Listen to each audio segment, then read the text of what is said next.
মেয়ে জন্ম নেওয়া কলঙ্ক, মেয়ে জন্ম নিলে আমাদের ঘরে অশুভ হবে, সেই জন্য নারীদেরকে জীবন্ত হত্যা করে কবরে দিয়ে দেওয়া হতো। এই যার মাধ্যমে মা জাতি নারীর অধিকার পেয়েছে, উনি হচ্ছেন আম্মা জান ফাতেমাতুজ জাহরা রাদিয়াল্লাহু তাআলা আনহা। উনি পৃথিবীতে আসার কারণে মা মায়ের সম্মান পেয়েছে, স্ত্রী স্ত্রীর সম্মান পেয়েছে, বোন বোনের সম্মান পেয়েছে, মেয়ে মেয়ের সম্মান পেয়েছে।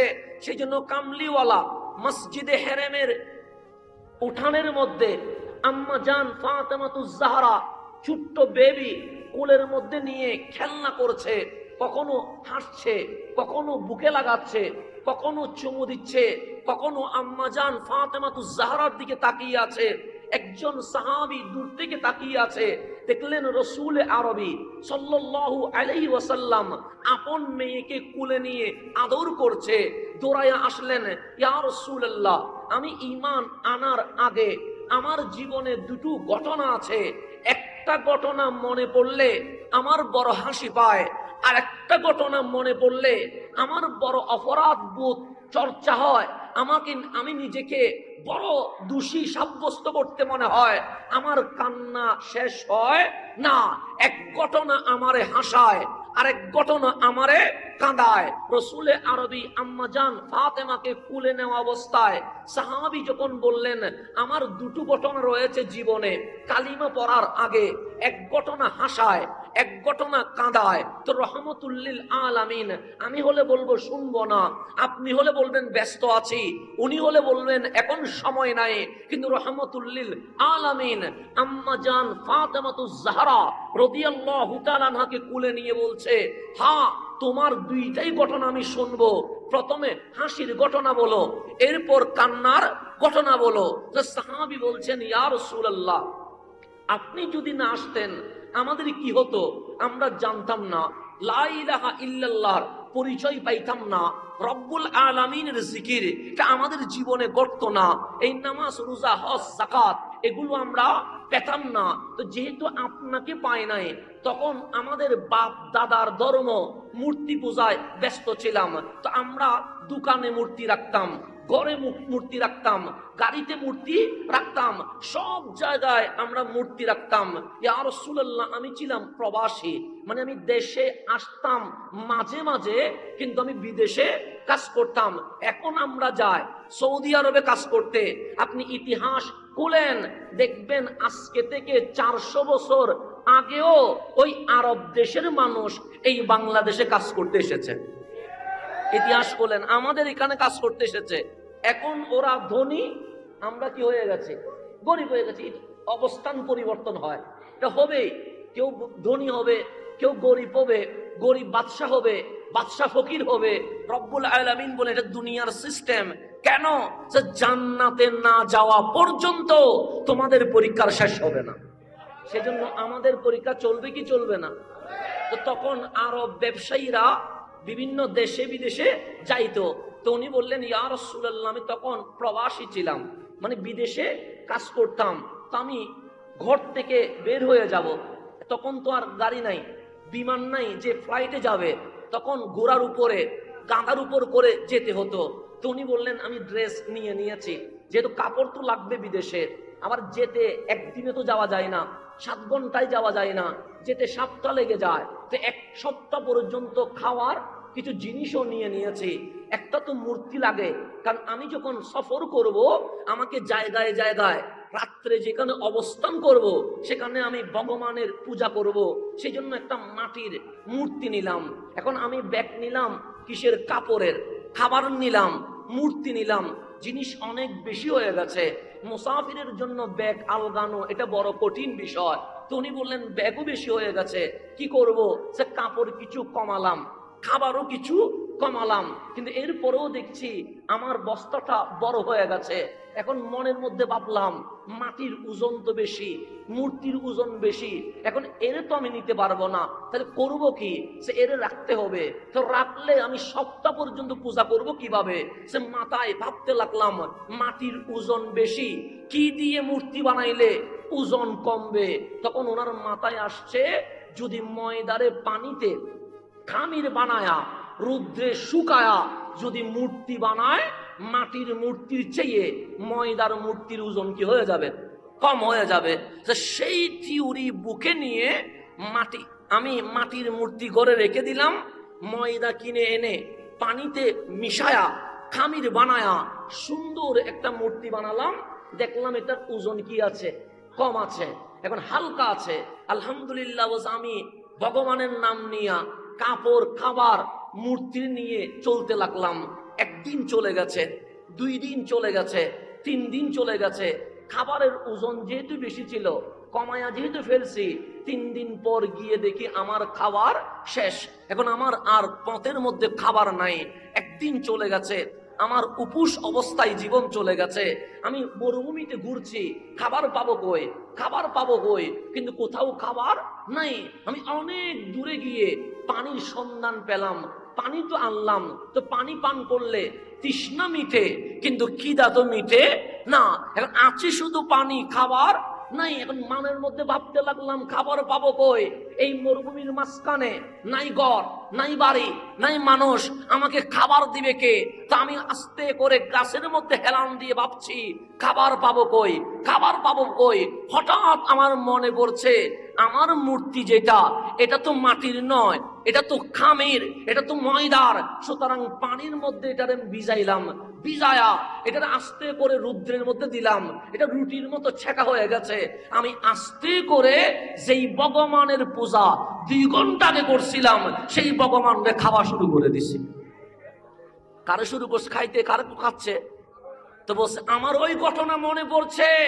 আরে কারে আমি পূজা করলাম, কারে আমি রাম রাম করলাম, কার জন্য আমি রাত ভরে ইবাদত করলাম, সে যখন আমি পানিতে মিশালাম সে মিশে গেছে। আমি যখন খামির বানালাম সে খামির হয়ে গেছে। আমি যখন রুদ্রে শুকালাম সেটা রুটির মতো ভেজে গেছে। আমি যখন খাচ্ছি এটা আস্তে করে আমার পেটের ভিতরে চলে যাচ্ছে। ইয়া রাসূলুল্লাহ, আপনি যখন কালিমার দাওয়াত দিচ্ছিলেন আমার ওই ঘটনা মনে পড়ে গেছে। আরে যেই ভগবান রে খাওয়ার সময় ভগবান নিজের রক্ষা করতে পারে না, ওই ভগবান আমারে রক্ষা করবে কেন? ওই ঘটনা যখন আমার মনে পড়ে আমার বেশি হাসি পায়। কেন? আমরা কিসের পূজা করছিলাম? যেহেতু নিজের রক্ষা করতে পারে না, আমি খাচ্ছি চাবায়া চাবায়া, সে উফ বলতে পারছে না, তো সে কেমনে আমার রক্ষা করবে? ইয়া রাসূলুল্লাহ, আপনি কালিমার দাওয়াত দেওয়ার কারণে আমরা মুশরিকের ধর্ম ছেড়ে শিরিক মুক্ত ইসলাম ধর্মে চলে এসেছে।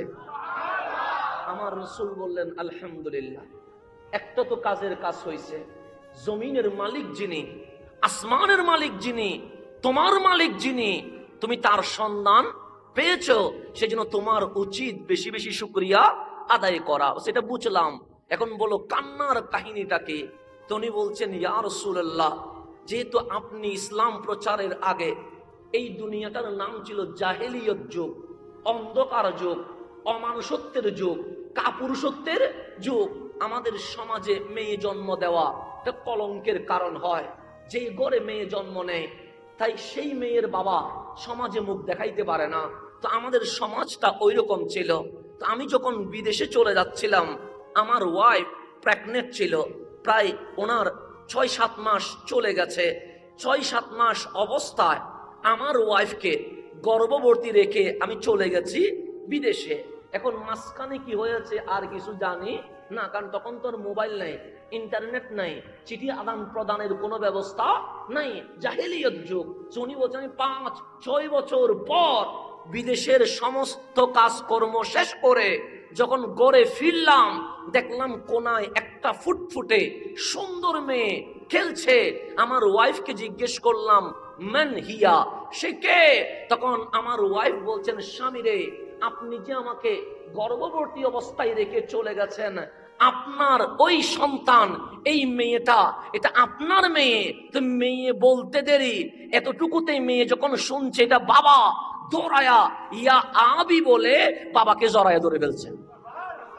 এখন উনি বলছেন, আমার সমাজে তো মেয়ে জন্ম দেওয়া এটা বড় পাপ, অপরাধ, কিন্তু ফুটফুটে সুন্দর কিশোরী বাচ্চা আমাকে যখন জড়ায়া ধরছেন, হাজার হলেও তো আমি বাবা, আমার মনের ভেতরে একটু প্রেম জেগে উঠেছে, এটা আমার মেয়ে। আমি বুকে ধরে বললাম, ওরে জীবন্ত হত্যা করো নাই? মা বলল, না করি নাই। ওকে তুমি মাটির চাপা দাও নাই? সে দেয় নাই। কেন দাও নাই? বলছে, এটা আপনি পারলেও আমি মা তো কখনো পারবো না, কারণ যেই মেয়ের আমি 10 মাস 10 দিন পেটে ধারণ করেছি তার আমি জীবন্ত মারি কেমনে। সেই জন্য কেউ যেন না জানে আমার ঘরে সন্তান জন্ম নিয়েছে কি নেয় নাই, তা আরবের কেউ জানে না। আমি বড় গোপন করে ওর সাউন্ড যেন দরজার বাইরে না যায়, ওইভাবে করে আমি আস্তে আস্তে করে বড় করেছি।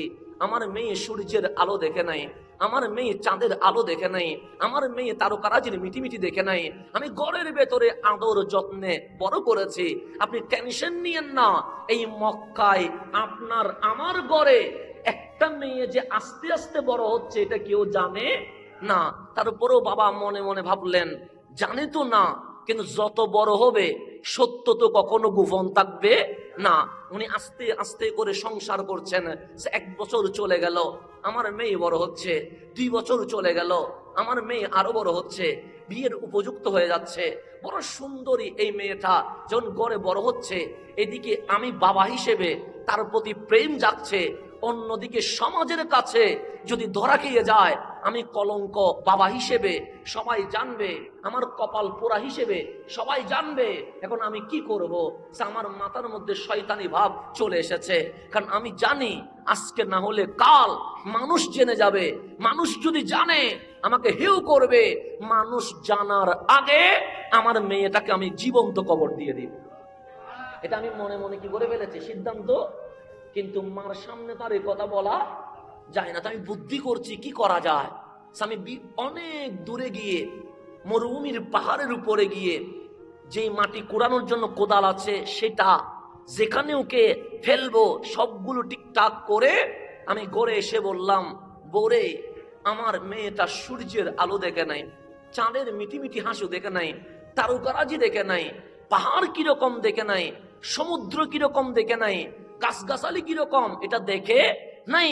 তা আমি বাবা হিসেবে বলছি, মেয়েকে একটু নতুন কাপড় পরায়া সাজাইয়া দিয়ে দাও, আমি একটু আমার মেয়ের নিয়ে বেড়াতে যাব। তো বাবা যদি বলে মেয়ে নিয়ে বেড়াতে যাব, মা কি বাধা দিতে পারে? কিন্তু হাজার হলেও মা জানে সন্তানের বিপদ কখন আসবে। কথা ঠিক না? আপনি যখন কোনো বিপদে পড়বেন দেখবেন অটোমেটিক আপনার মা বলবে যে আমার কেমন জানি খারাপ লাগছে, বাবা তুই কোথায় আছিস। বলতে না চাইলেও মায়ের মন কেন জানি জেনে যায় আমি কোন বিপদে, আমি কোন টেনশনে। তো মা তো বুঝে গেছে বাবা কি চায়, সুন্দর করে সাজিয়ে দিচ্ছে। যেহেতু মেয়ের কোনো অধিকার নাই, বউয়ের কোনো অধিকার নাই, মার কোনো অধিকার নাই, তখন মেয়ে মানি দাসী, নারী মানেই হচ্ছে এই জাতটা সর্বনিম্ন। পুরুষ হুকুম করবে, মেয়ে হুকুম পালন করবে। তো বউ হিসেবে যেহেতু কোনো অধিকার নাই, দাসীর মতো। এখন বললেন মেয়ে রেডি করে দাও, মেয়েকে রেডি করছে, আর মায়ের চোখ দিয়ে পানি বের হচ্ছে, কারণ মা বুঝে গেছে কোনো বিপদ আসছে। যখন মেয়েকে বাবার হাতে তুলে দিচ্ছে তখন মা বলছে এই পুরুষ শাসিত সমাজে মেয়েদের কোনো অধিকার নাই, আমি আমার মেয়েকে তোমার হাতে তুলে দিচ্ছি। ইয়া রাজূল, শুধু একটা কথা মনে রাখিও, ইত্তাকিল্লাহ, এই মেয়ের ব্যাপারে আল্লাহরে ভয় করিও, আমার মেয়ের কোনো ক্ষতি করিও না। মা এতটুকু নসিহত করেছেন, তার নারীর এতটুকু বলা ছাড়া আর কোনো উপায় নাই। তো উনি বললেন আমি আমার মেয়েকে হাত ধরে আস্তে আস্তে মাগরিবের পর বের হয়ে গেছে অন্ধকারে, তখন তার এরকম বিজলির লাইটিং নাই, অন্ধকারে যখন বের হয়ে গেছে অনেক দূরে চলে গেছে, ঠিক তাকে যেখানে ফেলার প্ল্যানিং করেছি ওই জায়গায় যখন গেলাম তখন রাত শেষ হয়ে সূর্যের মিটিমিটি আলো দেওয়া শুরু হয়েছে, সকাল হয়ে গেছে। তখন আমি বললাম, মারে আয়, আজ বাবা আর মেয়ে খেলা করব। তো মেয়ে তো ছোট্ট, ডাক দিয়ে বললেন, বাবা কি খেলা করবে? আমরা মাটি করব। তখন বলেন, আমি কোদাল দিয়ে কোপ দিব আর তুমি মাটিগুলো সরাবা। আস্তে করে বাবা কোপ দেয়, মেয়ে আনন্দে মাটিগুলো সরায়, সরাইতে সরাইতে বিশাল গর্ত হয়ে গেছে। এখন বাবা বলছেন একবার মেয়ের দিকে তাকাচ্ছি, একবার সন্তানের দিকে তাকাচ্ছি। মেয়ের দিকে যখন তাকায় তখন মন বলে কেমনে হত্যা করে, সমাজের দিকে যখন তাকায় সমাজ বলে হত্যা না করে উপায় কি। আজকেও বাংলাদেশের বিশেষ করে চট্টগ্রামের জমিনে জাহেলিয়তের যুগ শুরু হয়েছে। আমার মেয়ে আপনার মেয়ে যখন বিয়ে দেন তখন ইসলাম বলে বিয়েতে যৌতুক দেওয়া যাবে না, বৈরতি খাওয়ানো যাবে না। ইসলামের দিকে তাকাইলে আমার মেয়েকে স্বামী তার সম্পূর্ণ দায়িত্ব নিয়ে যাবে। আর সমাজের দিকে তাকালে 1400 বছর আগের জাহেলিয়ত সিস্টেমে আমার আপনার মেয়েকে ছেলের হাতে তুলে দিতে হয়। যৌতুক প্রথা আছে না? আছে। বৈরতি খাওয়া আছে। কুরবানিতে জিনিসপত্র দেওয়া আছে না নাই? আছে। এগুলো কি ইসলাম বলে? না, এগুলো আবু জাহেল বলে, এগুলো আবুল আহাব বলে, এগুলো উতবা সাইবা বলে। এই ওদের কালচার এখন এসে গেছে কাদের কাছে? মুসলমানের কাছে। আমাদের কাছে আসছে না? আসে নাই? আসে। বিয়ের মতো পবিত্র সুন্নতে কখনো আমরা কাবিন নিয়ে বাড়াবাড়ি করছি, গরুর হাটের মতো দরদারি করছি। কাবিন বিয়ে রক্ষা করার উপায় নয়। একটা মেয়ে তার মা বাবা সমাজ ছেড়ে স্বামীর ঘরে যখন যায় তখন ইসলাম বলছে মেহমান আসলে হাদিয়া দিতে হয়। একটা মেয়ে তোমার ঘরে যখন এসেছে তাকে সম্মান করো, ওই সম্মানের নাম মোহরানা, ওই সম্মানের নাম কাবিন। এটা বাড়ানোর জন্য ইসলাম বলে নাই। ইসলাম বলে মোহরানা যত কম সেখানে বরকত তত বেশি। সেখানে বরকত কি বেশি, এটা ইসলাম বলছে, আমি বলি নাই। তাহলে মোহরানা যত কম বরকত। সে আপনার দাদার হিসাব করেন, আমার বাবার হিসাব করি, মোহরানা বেশি ছিল না কম ছিল? কম ছিল। ওই কম সংসারে 60 বছর 70 বছর সংসার টিকে গেছে। কথা ঠিক না? আর বর্তমান সময়ে এসে 30 লাখ 40 লাখ 80 লাখ মোহরানা দিয়ে বিয়ে হওয়া 2 দিন পরে তালাক হয়ে যাবে। হচ্ছে কি হচ্ছে না? হচ্ছে। বরকত নাই।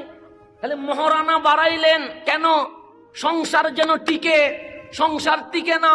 আর আমাদের বাপ দাদারা মোহরানা কমাইছে, সংসারও টিকছে, ওই সংসারে মহব্বতও রক্ষা হয়েছে। তাহলে মোহরানা দিয়ে বিয়ে টিকে না। মোহরানা নারীর সম্মান। ইসলাম বলছে তোমার বউকে মূল্যায়ন করো। এই মূল্যায়নের জন্যই ইসলাম মোহরানার ব্যবস্থা করেছে। আজ সমাজের মধ্যে বউ স্ত্রী পক্ষ মোহরানা দাবি করে আর ছেলে পক্ষ যৌতুক দাবি করে। পবিত্র নবীর সুন্নত ও পবিত্র দিয়ে যখন শুরু হয় ওখানে পরকিয়া হয়, ওখানে তালাক হয়, ওখানে অশান্তি হয়। আজকেও আমার নবীর সুন্নতি সিস্টেমে যদি বিয়ে হয় ওই ঘরটা জান্নাতের বাগান হয়ে যাবে। এটা মনে রাখবেন। এগুলো আমাদের মেয়ে পক্ষরে বুঝতে হবে, ছেলে পক্ষরেও বুঝতে হবে। না বুঝলে সমস্যা আছে। যেমন আমরা মাহফিল করার কারণে অনেক ছেলে যৌতুকবিহীন বিয়ে করতে রাজি হয়। আমি দেখেছি অনেক ছেলে, সে বলে হুজুর আমরা যৌতুক নিব না, মেয়ের ঘর থেকে বৈরতি খাওয়া না, যতটুকু পারি ওলিমা খাওয়াবো, কিন্তু ওনাদের পক্ষ থেকে 500 তো 1000 খাবো না আমরা, যেটি ইসলাম নিষেধ করছে। প্রয়োজনে খিজুর ছিটাইয়া কি করব, বিয়ে করব। এখন আমরা ছেলের কথা শুনে বড় কি হয়ে যায়, খুশি হই, কেন ছেলেটা পরিবর্তন হয়েছে। এখন মেয়ের পক্ষে যখন প্রস্তাব দেয় তখন মেয়ের পক্ষ বলে 20 লাখ কাবিন। যদি 20 লাখ মোহরানা বলেন, ছেলে পক্ষ তো এমনিতে বলবে 2000 বড় খাওয়ান। বলবে না? বলবে তো। কেন? আপনি ওইদিকে চাপছেন, ছেলে তো ওইদিকে চাপবে। সেজন্য ইসলাম যেটা বলছে সেটা যদি মানি তাহলেই শান্তি, অন্যথায় শান্তি আসার কোনো সুযোগ নাই। মোহরানা এটা সম্মান কার? মেয়ের। এটা নিয়ে গরুর বাজারের মতো দরাদরি করার কোনো কিছুই নাই। ইসলাম বলে ছেলে ভালো কিনা দেখো, আর ইসলাম বলে ছেলেকে তুমি যারে বিয়ে করবে সে ভালো কিনা দেখো। ভালো হলে অনেক কিছু ছাড় দেওয়া আমাদের উচিত। কথা ঠিক কিনা? এটা বুঝবেন। আমাদের সমাজ এগুলো পরিবর্তন আসা দরকার। পরিবর্তন না আসলে মাহফিল করে কি হবে? পরিবর্তন না আসলে কথা বলে লাভ কি? পরিবর্তন না আসলে এরকম হাজার মাহফিল আমাদের সমাজকে কখনো চেঞ্জ করতে পারে না। এই পটিয়াতেই তো কিছুদিন আগে আমার বোন, যে মেয়েটা আত্মহত্যা করছে, এটা আমাদেরই বোন, কথা ঠিক না? কেন আত্মহত্যা করছে? যৌতুকের কারণে। এবং আমি ওনার ডিটেলস পড়ে দেখলাম এটা নাকি প্রেমেরও সম্পর্ক ছিল। 3 বছরের নাকি কি ছিল, 4 বছর না কয় বছরের প্রেমের সম্পর্ক। এখন ইসলাম প্রেম জায়েজ বলেছে না হারাম বলেছে? হারাম। একটু গভীরভাবে খেয়াল করবেন, ইসলাম কি বলেছে? হারাম বলেছে। যেটা আমাদের কাছে আনন্দ মনে হচ্ছে, মজা মনে হচ্ছে, ইসলাম বলে এটা কি হারাম। ইসলাম হারাম বলেছে, ইসলামের কোনো লাভ আছে? নাই। তো ইসলাম হারাম কেন বলছে? ইসলাম এই কারণে হারাম বলছে কারণ এটা আমাদের জন্য উপকার নয়, অপকার, ক্ষতির কারণ।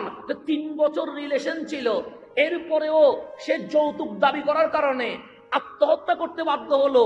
ইসলাম এটার মাধ্যমে আপনাদেরকে জানিয়ে দিচ্ছে ইসলাম যে বিয়ের আগে প্রেমকে হারাম করেছে একটা কারণে, কারণ এই প্রেম, এই রিলেশনের কারণে শত মানুষ আত্মহত্যা করছে। ইসলাম বলে আমি তোমাদেরকে আত্মহত্যা করার উৎসাহ দেই না, আমরা তোমাদেরকে নতুন জীবন ধারণের উৎসাহ দিয়ে থাকি। ইসলাম যেটা হারাম করে এটাতে কোনো আরাম। 5 মিনিট আরাম লাগলেও 500 বছর কান্না করতে হবে, 100 বছর কান্না করতে হবে। এগুলো আরাম হচ্ছে 5 মিনিটের, আরাম হচ্ছে কয় মিনিটের? 10 মিনিটের। এই আরামের মধ্যে কোনো শান্তি, মরণ পর্যন্ত শুধু কাঁদতেই হয়। সেজন্য ইসলাম যেটা হারাম বলেছে সেটা থেকে দূরে থাকবেন। ইসলাম যেটা হালাল বলেছে সেটাতে আপনি মিক্স করবেন, দেখবেন শান্তি আর শান্তি। আপনি নিজেকে কন্ট্রোল করলে আপনার ওয়াইফ পুত পবিত্র ওয়াইফ হবে। আপনি নিজেকে অপবিত্র বানালে আপনার ঘরে কখনো রাবিয়া বসরি আসবে না। আল্লাহর জন্য আমাদেরকে পুত পবিত্র থাকার তৌফিক নসিব করেন। ওই বাবা বলছে ইয়া রাসূলুল্লাহ, কারণ সমাজের সিস্টেম অনেক খারাপ জিনিস। তো কারণ আমরা সমাজের কাছে মাঝে মাঝে কি হয়ে যায়, অসহায় হয়ে যায়।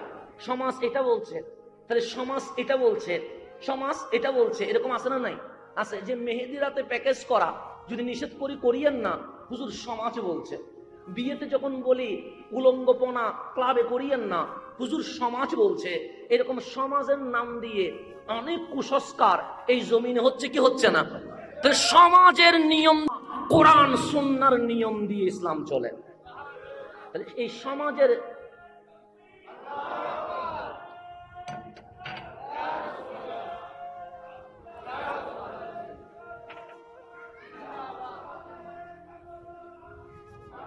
একটু গভীরভাবে খেয়াল করবেন। তো ওই সাহাবী বলছেন ইয়া রাসূলুল্লাহ, যেটা আপনি তো কোনো দাওয়াতের কাজ শুরু করেন নাই, ইসলাম আমাদের সামনে ওপেন হয় নাই। তো সমাজ বলছে মেয়ে জন্ম দেওয়া এটা কলঙ্ক, এটা পাপ, এটা অপরাধ। এর চেয়ে বড় কলঙ্ক এই জমিনে আর নাই। এদিকে আমার মেয়ে যখন আমার বাবা বলে ডাক দে, ও আমার বাবা, তখন মনটা আমার চিনচিন করে। মেয়ের দিকে তাকাইলে মারতে পারি না, সমাজের দিকে তাকাইলে তারা জীবিত ছাড়তে পারি না। কিছুক্ষণ পর দেখলাম শয়তান আমার উপর সওয়ার হয়ে গেছে। আমি মনে মনে বললাম ওরে বাঁচাইয়া রাখলে সমাজে মুখ দেখাবো কেমনে। হঠাৎ করে তারে ধরে আমি গর্তের মধ্যে ফেলে দিয়েছি। ফেলার পর আমার মেয়ে বুঝে গেছে তাকে এখন আমি জীবন্ত মেরে ফেলবো। যখন একটার পর একটার পাথর নিক্ষেপ করছি, পাথরের বাড়িতে তার মাংস ছিঁড়ে যাচ্ছিল, স্পিডে রক্ত বের হচ্ছিল। কিছু রক্তের ফুটা আমার দাড়িতে, আমার কাপড়ে, আমার হাতে লেগে যাচ্ছিল। তো আমার মেয়ে ডাক দিয়ে বলছেন বাবা, তোমার দাড়িতে রক্ত বেজে গেছে, তোমার গায়ে রক্ত বেজে গেছে। রক্তময় শরীর নিয়ে ঘরে গেলে মা বুঝে যাবে তুমি আমারে মেরে ফেলছো। বা আস্তে করে মেয়ে ছোট্ট হাত দিয়ে দাড়ি থেকে রক্ত মুছে দিচ্ছে, শরীর থেকে রক্ত মুছে দিচ্ছে। বলছেন বাবা, ঘরে গিয়ে মারে বলিও আমি হারায়া গেছি, মেরে ফেলছো এটা বলিও না। আমার মেয়েকে যখন ওই পাথরের পর পাথর নিক্ষেপ করছিলাম, তখন শেষ নিঃশ্বাস বের হওয়ার সময় আমার মেয়ে চিৎকার করে বলছে রব্বি, ও আমার আল্লাহ, এই জমিনে মেয়ের অধিকার দেওয়ার মতো কোন মানুষ, কোন মহাজন কি দুনিয়াতে আসবে না। সেদিন আমার মেয়ে দোয়া করেছিল, মালিক এই মেয়েদের অধিকার দেওয়ার জন্য এই জমিনে তুমি একজনরে পাঠাইয়া দাও। এটা আমার মেয়ে কি করেছিলেন? দোয়া করেছিলেন মেয়েদের অধিকার বাস্তবায়নের জন্য একটা সৈয়দ পাঠাও, একটা সর্দার পাঠাও, একটা রাহবার পাঠাও। যে আমার মনে হচ্ছে আমার মেয়ের দোয়ার ওই যে মেয়েদের অধিকার, এই সমাজ তো দেয় নাই, এই রাষ্ট্র তো দেয় নাই, এই দুয়ার পর পর আপনি রহমতুল্লিল আলামিন জমিনে তশরিফ নিয়ে এসেছেন।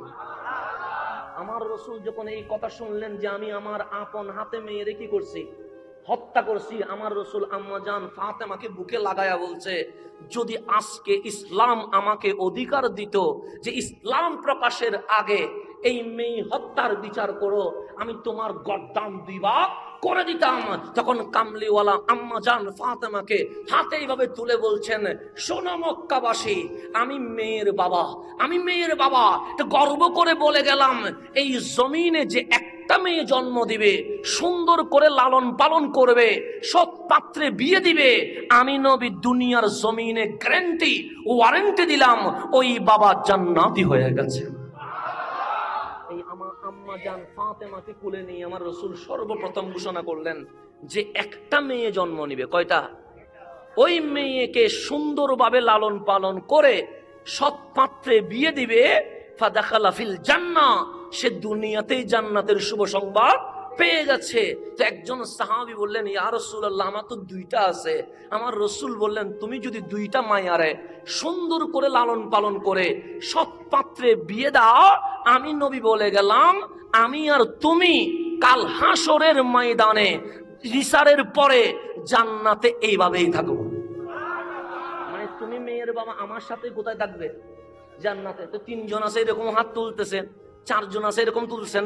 কামলিওয়ালা 2 জন থেকে যতই উপরে উঠে, তোমরা বাবাদের দায়িত্ব মেয়েকে সুন্দরভাবে লালন পালন করে সৎ পাত্রে বিয়ে দিবা। মেয়ে যত বেশি নিয়ামত তত বেশি, আমি নবী আর তুমি জান্নাতে এইভাবেই করে থাকবো। তাহলে এইরকম শুভ সংবাদ ছেলেদের নিয়ে আসে নাই? ছেলে জন্ম দিলে জান্নাত আছে নাই? কিন্তু মেয়ে জন্ম দিলে জান্নাত। মেয়ে যদি বেশি হয়, রসুল বলে আমি আর তুমি জান্নাতে এইভাবেই থাকবো। তার মানে একই কামরায় একই রুমে তুমি আমার সঙ্গী হইয়া জান্নাতুল ফেরদাউসের আলা দরজায় উঠে যাবা। তাহলে মেয়ে জন্ম দেওয়া এটা কি নিয়ামতের বিষয় না কিয়ামতের বিষয়? নিয়ামতের বিষয়। কিন্তু আজ মেয়ের বাবারা কপাল কালো করে ফেলেছে, চেহারা মলিন করে ফেলেছে। একটা মেয়ে জন্ম দিলে বাবাদের টেনশন উঠে যায়, 2-3টা মেয়ে জন্ম দিলে বাবাদের ঘুম হয় না। কেন? কারণ এই মেয়ে তো বিয়ে দিতে 20 লাখ 30 লাখ টাকা খরচ, জীবনভর যে পরিশ্রম করে সবগুলো এক বিয়েতে চলে যায়। তো জাহেলি যুগের চিত্র এখন আসছে কি আসে নাই? এরকম যদি আর 2-3 বছর চলে, আমরা দেখব যে জীবিত কন্যা মানুষ হত্যা করতে শুরু করে দিয়েছে। পরিস্থিতি এইভাবে চলে যাচ্ছে। তাই এখনই সময়, ইসলাম যেভাবে বলছে বিয়ের ব্যবস্থা, ঠিক সেইভাবেই যদি করা হয়, প্রতিটা মেয়ে এই সমাজে নিয়ামত হিসেবেই বড় হবে। মেয়ে জন্ম নেওয়া কলঙ্ক, মেয়ে জন্ম নিলে আমাদের ঘরে অশুভ হবে, সেই জন্য নারীদেরকে জীবন্ত হত্যা করে কবরে দিয়ে দেওয়া হতো। এই যার মাধ্যমে মা জাতি নারীর অধিকার পেয়েছে, উনি হচ্ছেন আম্মা জান ফাতেমাতুজ জাহরা রাদিয়াল্লাহু তাআলা আনহা। উনি পৃথিবীতে আসার কারণে মা মায়ের সম্মান পেয়েছে, স্ত্রী স্ত্রীর সম্মান পেয়েছে, বোন বোনের সম্মান পেয়েছে, মেয়ে মেয়ের সম্মান পেয়েছে। সেই জন্য কামলিওয়ালা মসজিদে হেরেমের উঠানের মধ্যে আম্মা জান ফাতেমাতুজ জাহরা ছোট্ট বেবি কোলের মধ্যে নিয়ে খেলনা করছে, কখনো হাসছে, কখনো বুকে লাগাচ্ছে, কখনো চুমু দিচ্ছে, কখনো আম্মা জান ফাতেমাতুজ জাহরার দিকে তাকিয়ে আছে। একজন সাহাবী দূর থেকে তাকিয়ে আছে, দেখলেন রাসূল আরবি সাল্লাল্লাহু আলাইহি ওয়াসাল্লাম আপন মেয়েকে কোলে নিয়ে আদর করছে। দৌড়ায়া আসলেন, ইয়া রাসূলুল্লাহ, আমি ঈমান আনার আগে আমার জীবনে 2টো ঘটনা আছে, একটা ঘটনা মনে পড়লে আমার বড় হাসি পায়, আর একটা ঘটনা মনে পড়লে আমার বড় অপরাধ বোধ চর্চা হয়, আমি নিজেকে বড় দোষী সাব্যস্ত করতে মনে হয়, আমার কান্না শেষ হয় না।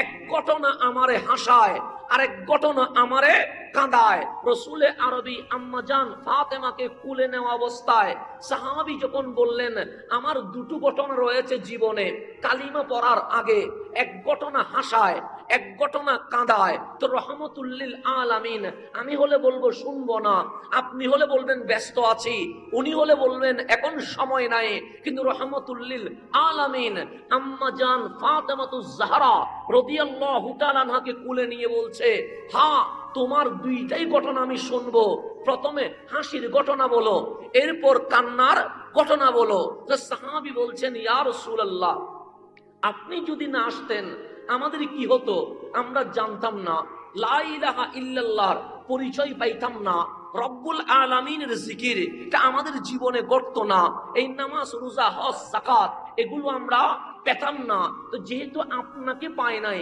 তখন আমাদের বাপ দাদার ধর্ম মূর্তি পূজায় ব্যস্ত ছিলাম, তো আমরা দোকানে মূর্তি রাখতাম, ঘরে মূর্তি রাখতাম, গাড়িতে মূর্তি রাখতাম, সব জায়গায় আমরা মূর্তি রাখতাম।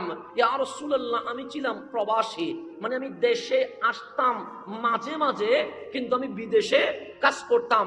এখন আমরা যাই সৌদি আরবে কাজ করতে, আপনি ইতিহাস খুলেন দেখবেন আজকে থেকে 400 বছর আগেও ওই আরব দেশের মানুষ এই বাংলাদেশে কাজ করতে এসেছে। ইতিহাস বলেন আমাদের এখানে কাজ করতে এসেছে। এখন ওরা ধনী, আমরা কি হয়ে গেছে, গরিব হয়ে গেছি। অবস্থান পরিবর্তন হয়, এটা হবে, কেউ ধনী হবে, কেউ গরিব হবে, গরিব বাদশাহ হবে, বাদশাহ ফকির হবে। রব্বুল আলামিন বলে এটা দুনিয়ার সিস্টেম। কেন? যে জান্নাতে না যাওয়া পর্যন্ত তোমাদের পরীক্ষার শেষ হবে না, সেজন্য আমাদের পরীক্ষা চলবে কি চলবে না। তো তখন আরব ব্যবসায়ীরা বিভিন্ন দেশে বিদেশে যাইতো, তো উনি বললেন, ইয়া রাসূলুল্লাহ, আমি তখন প্রবাসী ছিলাম, মানে বিদেশে কাজ করতাম, তো আমি ঘর থেকে বের হয়ে যাব, তখন তো আর গাড়ি নাই, বিমান নাই যে ফ্লাইটে যাবে, তখন ঘোড়ার উপরে গাধার উপর করে যেতে হতো। তো উনি বললেন, আমি ড্রেস নিয়ে নিয়েছি, যেহেতু কাপড় তো লাগবে বিদেশে, আবার যেতে একদিনে তো যাওয়া যায় না, 7 ঘন্টায় যাওয়া যায় না, যেতে 7 সপ্তাহ লেগে যায়, তো 1 সপ্তাহ পর্যন্ত খাওয়ার কিছু জিনিসও নিয়ে নিয়েছি। একটা তো মূর্তি লাগে, কারণ আমি যখন সফর করব আমাকে জায়গায় জায়গায় রাত্রে যেখানে অবস্থান করব সেখানে আমি ভগবানের পূজা করব, সেই জন্য একটা মাটির মূর্তি নিলাম। এখন আমি ব্যাগ নিলাম কিসের, কাপড়ের, খাবার নিলাম, মূর্তি নিলাম, জিনিস অনেক বেশি হয়ে গেছে। মুসাফিরের জন্য ব্যাগ আলগানো এটা বড় কঠিন বিষয়। তো উনি বললেন ব্যাগও বেশি হয়ে গেছে, কি করব? সে কাপড় কিছু কমালাম, খাবারও কিছু কমালাম, কিন্তু এরপরেও দেখছি আমার বস্তাটা বড় হয়ে গেছে। এখন মনের মধ্যে ভাবলাম মাটির ওজন তো বেশি, মূর্তির ওজন বেশি, এখন এর তো আমি নিতে পারবো না, তাহলে করব কি? সে এর রাখতে হবে, তো রাখলে আমি সপ্তাহ পর্যন্ত পূজা করব কিভাবে? সে মাথায় ভাবতে লাগলাম মাটির ওজন বেশি, কি দিয়ে মূর্তি বানাইলে ওজন কমবে? তখন ওনার মাথায় আসছে, যদি ময়দারে পানিতে খামির বানায়া রুদ্রে শুকায়া যদি মূর্তি বানায়, মাটির মূর্তির চেয়ে ময়দার মূর্তির ওজন কি হয়ে যাবে? কম হয়ে যাবে। সেই থিওরি বুকে নিয়ে আমি মাটির মূর্তি ঘরে রেখে দিলাম, ময়দা কিনে এনে পানিতে মিশায়া খামির বানায়া সুন্দর একটা মূর্তি বানালাম। দেখলাম এটার ওজন কি আছে? কম আছে, এখন হালকা আছে। আলহামদুলিল্লাহ, আমি ভগবানের নাম নিয়া কাপড় খাবার মূর্তি নিয়ে চলতে লাগলাম। 1 দিন চলে গেছে, 2 দিন চলে গেছে, 3 দিন চলে গেছে। খাবারের ওজন যেহেতু বেশি ছিল, কমায়া যেহেতু ফেলছি, 3 দিন পর গিয়ে দেখি আমার খাবার শেষ। এখন আমার আর পথের মধ্যে খাবার নাই। 1 দিন চলে গেছে, আমার উপোস অবস্থায় জীবন চলে গেছে। আমি মরুভূমিতে ঘুরছি, খাবার পাবো কই? খাবার পাবো কই? কিন্তু কোথাও খাবার নাই। আমি অনেক দূরে গিয়ে পানির সন্ধান পেলাম, পানি তো আনলাম, তো পানি পান করলে তৃষ্ণা মিটে, কিন্তু খিদা তো মিটে না। এখন আছে শুধু পানি, খাবার নাই। এখন মনের মধ্যে ভাবতে লাগলাম খাবার পাবো কই?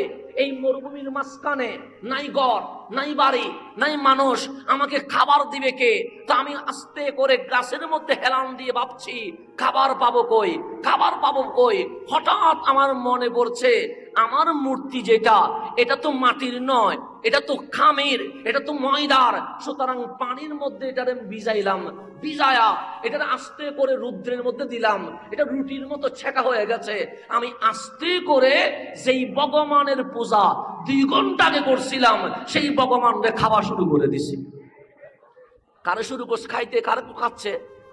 তো বলছে আমার ওই ঘটনা মনে পড়ছে, আরে কারে আমি পূজা করলাম, কারে আমি রাম রাম করলাম, কার জন্য আমি রাত ভরে ইবাদত করলাম, সে যখন আমি পানিতে মিশালাম সে মিশে গেছে, আমি যখন খামির বানালাম সে খামির হয়ে গেছে, আমি যখন রুদ্রে শুকালাম সেটা রুটির মতো ভেজে গেছে, আমি যখন খাচ্ছি এটা আস্তে করে আমার পেটের ভিতরে চলে যাচ্ছে। ইয়া রাসূলুল্লাহ, আপনি যখন কালিমার দাওয়াত দিচ্ছিলেন আমার ওই ঘটনা মনে পড়ে গেছে। আরে যেই ভগবান রে খাওয়ার সময় ভগবান নিজের রক্ষা করতে পারে না, ওই ভগবান আমার রক্ষা করবে কেন? ওই ঘটনা যখন আমার মনে পড়ে আমার বেশি হাসি পায়। কেন? আমরা কিসের পূজা করছিলাম যেহেতু নিজের রক্ষা করতে পারে না। আমি খাচ্ছি চাবায়া চাবায়া, সে উফ বলতে পারছে না, তো সে কেমনে আমার রক্ষা করবে? ইয়া রাসূলুল্লাহ, আপনি কালিমার দাওয়াত দেওয়ার কারণে আমরা মুশরিকের ধর্ম ছেড়ে শিরিক মুক্ত ইসলাম ধর্মে চলে এসেছে। আমার রাসূল বললেন আলহামদুলিল্লাহ, একটা তো কাজের কাজ হয়েছে।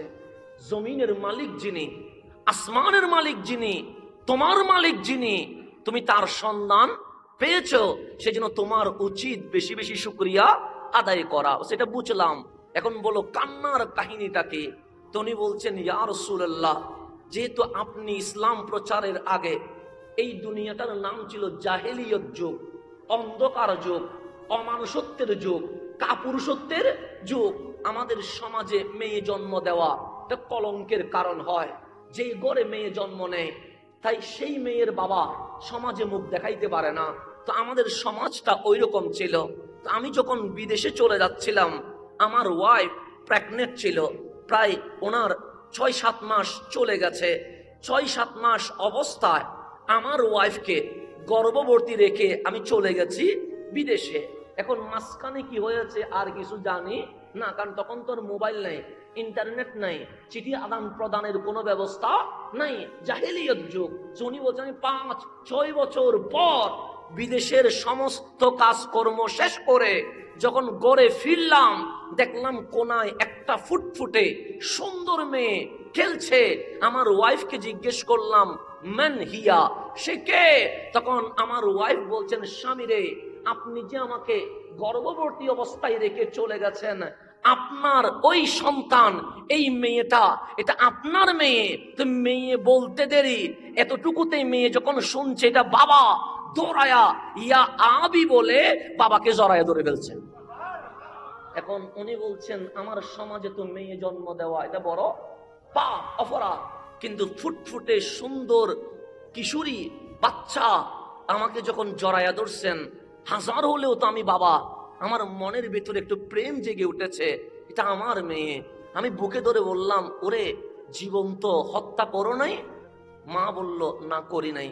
ওকে তুমি মাটির চাপা দাও নাই? সে দেয় নাই। কেন দাও নাই?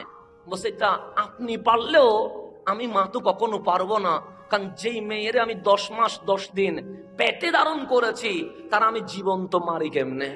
সেই জন্য কেউ যেন না জানে আমার ঘরে সন্তান জন্ম নিয়েছে কি নেয় নাই, তা আরবের কেউ জানে না।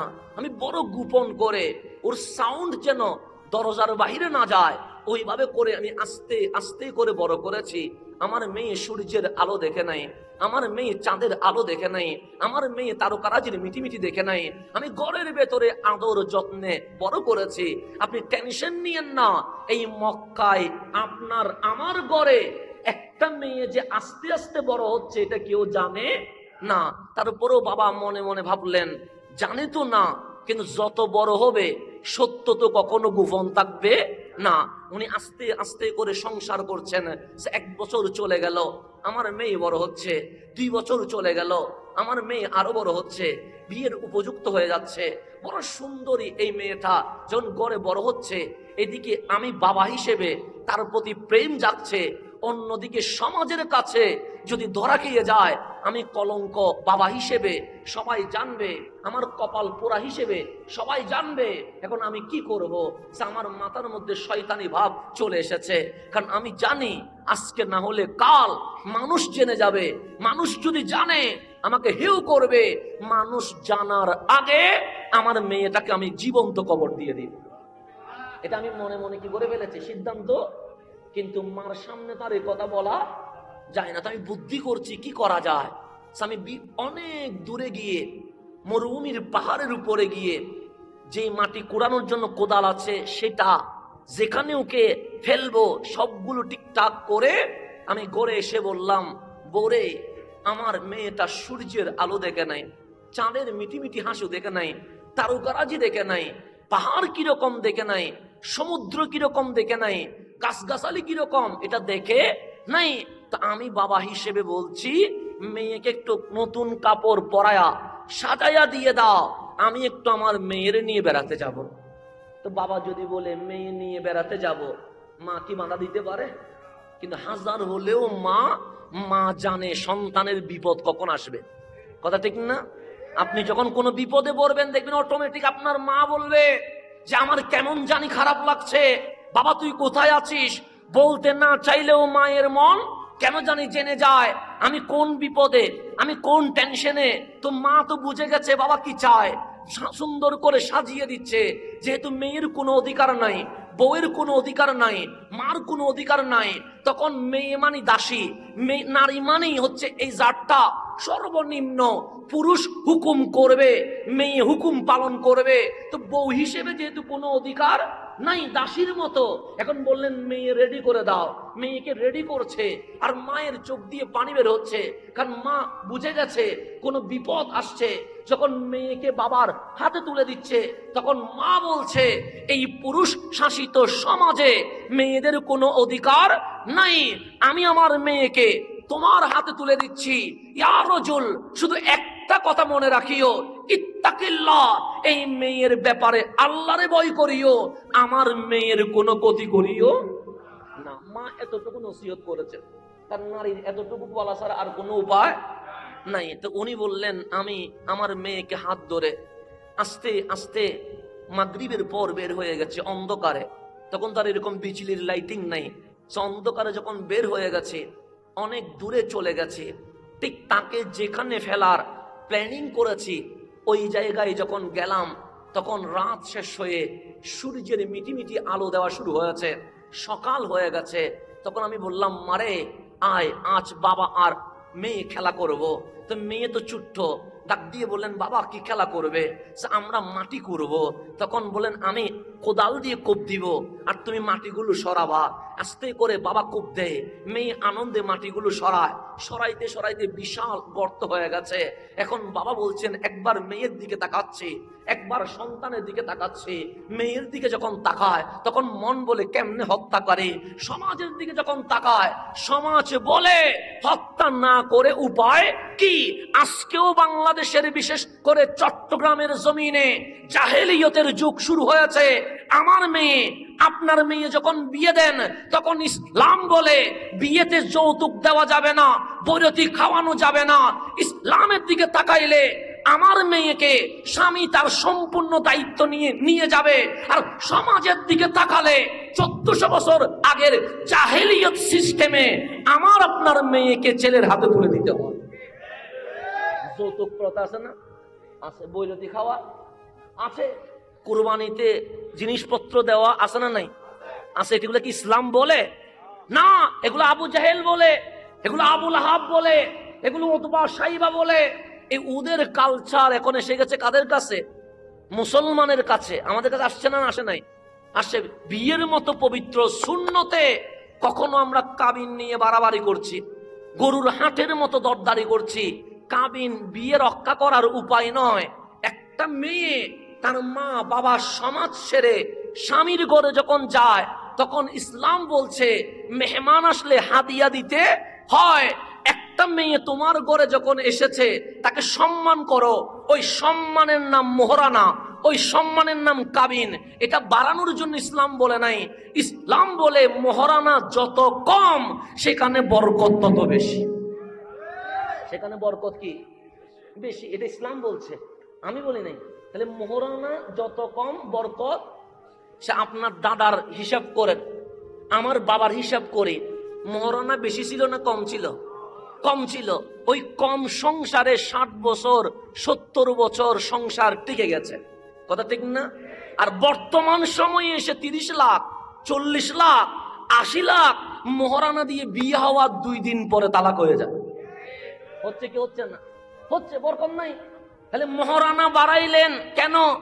সংসার যেন টিকে, সংসার টিকে না। আর আমাদের বাপ দাদারা মোহরানা কমাইছে, সংসারও টিকছে, ওই সংসারে মহব্বতও রক্ষা হয়েছে। তাহলে মোহরানা দিয়ে বিয়ে টিকে না, মোহরানা নারীর সম্মান। ইসলাম বলছে তোমার বউকে মূল্যায়ন করো। এই মূল্যায়নের জন্যই ইসলাম মোহরানার ব্যবস্থা করেছে। আজ সমাজের মধ্যে বউ স্ত্রী পক্ষ মোহরানা দাবি করে, আর ছেলে পক্ষ যৌতুক দাবি করে। পবিত্র নবীর সুন্নত ও পবিত্র দিয়ে যখন শুরু হয়, ওখানে পরকিয়া হয়, ওখানে তালাক হয়, ওখানে অশান্তি হয়। আজকেও আমার নবীর সুন্নতি সিস্টেমে যদি বিয়ে হয়, ওই ঘরটা জান্নাতের বাগান হয়ে যাবে। এটা মনে রাখবেন। এগুলো আমাদের মেয়ে পক্ষরে বুঝতে হবে, ছেলে পক্ষরেও বুঝতে হবে। না বুঝলে সমস্যা আছে। যেমন আমরা মাহফিল করার কারণে অনেক ছেলে যৌতুকবিহীন বিয়ে করতে রাজি হয়। আমি দেখেছি অনেক ছেলে, সে বলে হুজুর আমরা যৌতুক নিব না, মেয়ের ঘর থেকে বৈরতি খাওয়া না, যতটুকু পারি ওলিমা খাওয়াবো, কিন্তু ওনাদের পক্ষ থেকে 500 তো 1000 খাবো না আমরা, যেটি ইসলাম নিষেধ করছে। প্রয়োজনে খিজুর ছিটাইয়া কি করব, বিয়ে করব। এখন আমরা ছেলের কথা শুনে বড় কি হয়ে যায়, খুশি হই, কেন ছেলেটা পরিবর্তন হয়েছে। এখন মেয়ের পক্ষে যখন প্রস্তাব দেয়, তখন মেয়ের পক্ষ বলে 20 লাখ কাবিন। যদি 20 লাখ মোহরানা বলেন, ছেলে পক্ষ তো এমনিতে বলবে 2000 বড় খাওয়ান, বলবে না? বলবে তো, কেন আপনি ওইদিকে চাপছেন, ছেলে তো ওইদিকে চাপবে। সেজন্য ইসলাম যেটা বলছে সেটা যদি মানি তাহলেই শান্তি, অন্যথায় শান্তি আসার কোনো সুযোগ নাই। তো মোহরানা এটা সম্মান কার? মেয়ের। এটা নিয়ে গরুর বাজারের মতো দরাদরি করার কোনো কিছুই নাই। ইসলাম বলে ছেলে ভালো কিনা দেখো, আর ইসলাম বলে ছেলেকে তুমি যারে বিয়ে করবে সে ভালো কিনা দেখো। ভালো হলে অনেক কিছু ছাড় দেওয়া আমাদের উচিত, কথা ঠিক কিনা? এটা বুঝবেন। আমাদের সমাজ এগুলো পরিবর্তন আসা দরকার। পরিবর্তন না আসলে মাহফিল করে কি হবে? পরিবর্তন না আসলে কথা বলে লাভ কি? পরিবর্তন না আসলে এরকম হাজার মাহফিল আমাদের সমাজকে কখনো চেঞ্জ করতে পারে না। এই পটিয়াতেই তো কিছুদিন আগে আমার বোন যে মেয়েটা আত্মহত্যা করছে, এটা আমাদেরই বোন, কথা ঠিক না? কেন আত্মহত্যা করছে? যৌতুকের কারণে। এবং আমি ওনার ডিটেলস পড়ে দেখলাম এটা নাকি প্রেমেরও সম্পর্ক ছিল। 3 বছরের নাকি কি ছিল, 4 বছর না কয় বছরের প্রেমের সম্পর্ক। এখন ইসলাম প্রেম জায়েজ বলেছে না হারাম বলেছে? হারাম। একটু গভীরভাবে কেউ করবেন, ইসলাম কি বলেছে? হারাম বলেছে। যেটা আমাদের কাছে আনন্দ মনে হচ্ছে, মজা মনে হচ্ছে, ইসলাম বলে এটা কি হারাম। ইসলাম হারাম বলেছে, ইসলামের কোনো লাভ আছে? নাই। তো ইসলাম হারাম কেন বলছে? ইসলাম এই কারণে হারাম বলছে, কারণ এটা আমাদের জন্য উপকার নয়, অপকার, ক্ষতির কারণ। 3 বছর রিলেশন ছিল, এরপরেও সে যৌতুক দাবি করার কারণে আত্মহত্যা করতে বাধ্য হলো। ইসলাম এটার মাধ্যমে আপনাদেরকে জানিয়ে দিচ্ছে, ইসলাম যে বিয়ের আগে প্রেমকে হারাম করেছে একটা কারণে, কারণ এই প্রেম, এই রিলেশনের কারণে শত মানুষ আত্মহত্যা করছে। ইসলাম বলে আমি তোমাদেরকে আত্মহত্যা করার উৎসাহ দেই না, আমরা তোমাদেরকে নতুন জীবন ধারণের উৎসাহ দিয়ে থাকি। ইসলাম যেটা হারাম করে এটাতে কোনো আরাম। 5 মিনিট আরাম লাগলেও 500 বছর কান্না করতে হবে, 100 বছর কান্না করতে হবে। এগুলো আরাম হচ্ছে 5 মিনিটের, আরাম হচ্ছে কয় মিনিটের? 10 মিনিটের। এই আরামের মধ্যে কোনো শান্তি, মরণ পর্যন্ত শুধু কাঁদতেই হয়। সেজন্য ইসলাম যেটা হারাম বলেছে সেটা থেকে দূরে থাকবেন। ইসলাম যেটা হালাল বলেছে সেটাতে আপনি মিক্স করবেন, দেখবেন শান্তি আর শান্তি। আপনি নিজেকে কন্ট্রোল করলে আপনার ওয়াইফ পুত পবিত্র ওয়াইফ হবে। আপনি নিজেকে অপবিত্র বানালে আপনার ঘরে কখনো রাবিয়া বসরি আসবে না। আল্লাহর জন্য আমাদেরকে পুত পবিত্র থাকার তৌফিক নসিব করেন। এখন ওই বাবা বলছে ইয়া রাসূলুল্লাহ, কারণ সমাজের সিস্টেম অনেক খারাপ জিনিস তো, কারণ আমরা সমাজের কাছে মাঝে মাঝে কি হয়ে যায়, অসহায় হয়ে যায়। সমাজ এটা বলছে, তাহলে সমাজ এটা বলছে, সমাজ এটা বলছে, এরকম আছে না নাই? আছে। যে মেহেদি রাতে প্যাকেজ করা যদি নিষেধ করি করিয়েন না, হুজুর সমাজ বলছে। বিয়েতে যখন বলি উলঙ্গপনা ক্লাবে করিয়েন না, হুজুর সমাজ বলছে। এরকম সমাজের নাম দিয়ে অনেক কুসংস্কার এই জমিনে হচ্ছে কি হচ্ছে না? তো সমাজের নিয়ম, কোরআন সুন্নাহর নিয়ম দিয়ে ইসলাম চলে। এই সমাজের